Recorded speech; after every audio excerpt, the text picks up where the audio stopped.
Награди, а? Награди. Мене ме питат нон-стоп какво ще е. Защо по интернет? Как така? Лайф ли ще е? Какво ще е? Ами, не знам. Аз какво да им обясня? Викам им. На 23-ти от 8 са наградите. Влизаш в SkateBG.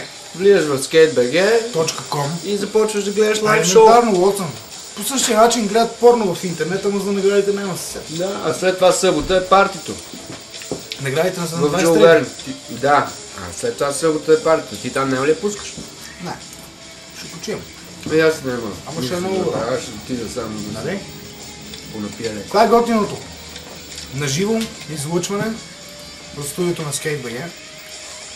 Награждаваме гости, интервюта, всичко там. Това ще е леко яко. Не знам какво не му разбира. Кликаш, играеш.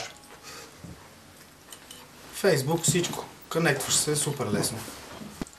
А сега, като каза интернет, Фейсбук, те ще ли дават награди.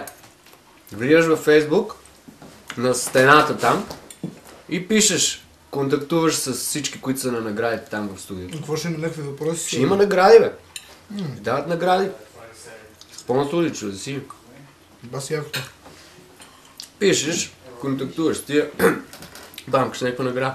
Сигурно можеш да зададеш някакви въпроси там на гостите. Да, бе, задаваш въпроси. На живо от всичко въпроса да се срещне в интернет, както сега е тенденцията. Всичко се случва в интернет, брато. Еми да.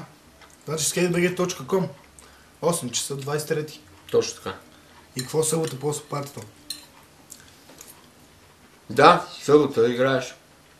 Вече там ще има блупарите на наградите. Ти представяш? Добре, ти на 20 и там събота ще ходиш ли на парк? Как бе? То ще е страшно. Всички ще са там. Пълна лудница. Как не му отида? Да, става отивам!